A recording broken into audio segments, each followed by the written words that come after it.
Sometimes your best buddy is a forward scout. Hey, I am Chuck the Bureaucrat, and recently somebody shared this powerful TTP for your military transition or retirement. You want to form a strong connection with another person who is moving through the transition assistance process.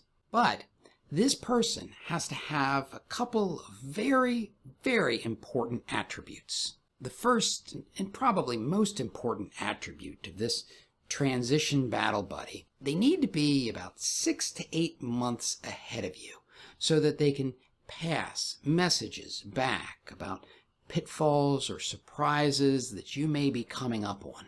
And you have to be far enough behind them that they've had time to figure out how to solve or overcome those problems. Number 2, I'm going to suggest that your transition battle buddy should be of about the same rank. Field grade officers need field grade officers. Senior NCOs need senior NCOs. And I know there's some of you out there who have successfully completed your transition who are, well, you're going to grimace at that one. And I get it. In order to successfully complete your military transition, a service member needs to let go of the rank. There is little to no difference between a retired sergeant first class and a retired colonel. And I would agree that until someone stops seeing rank, they haven't successfully completed their transition.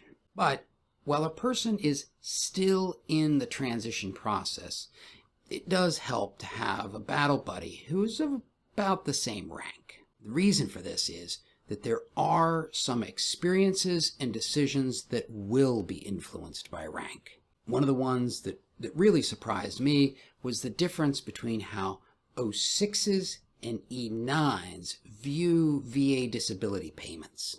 Remember, VA payments have nothing to do with your rank or years of service.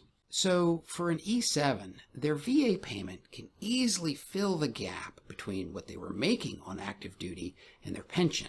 But that doesn't happen for colonels. Colonels have to think about their finances differently. So anyways, that means that you need a transition assistance battle buddy who sees the process through a similar lens. Oh, here's another example of how this difference in rank matters. It's kind of like how a medically separated E6 is far more likely to get approved for skill bridge than a retiring colonel with 2 master's degrees. The third consideration for this transition assistance battle buddy is, well, you might not exactly pick them based off of their sunny disposition. You want a scout who's a good scout. So you might look for a battle buddy who is good at navigating the bureaucratic maze. Maybe somebody who's a little more comfortable looking out for number 1. And, quite possibly, somebody who has a disgruntled and distrustful view of the brass. What I'm saying with this is that you might want to find somebody who already understands that you got to make your own plan, and the only person who's going to help you with your transition plan is you. And then I would suggest that you lock this guy in. Make sure that you have their civilian contacts so they don't just disappear as soon as they do their final out. Make sure that they know you value their support. And while you may not exactly be able to pay them back, you might think about finding your other battle buddy, the guy who's about 6 to 8 months behind you. Oh, and if you want my favorite tidbit about this whole transition process, watch this video.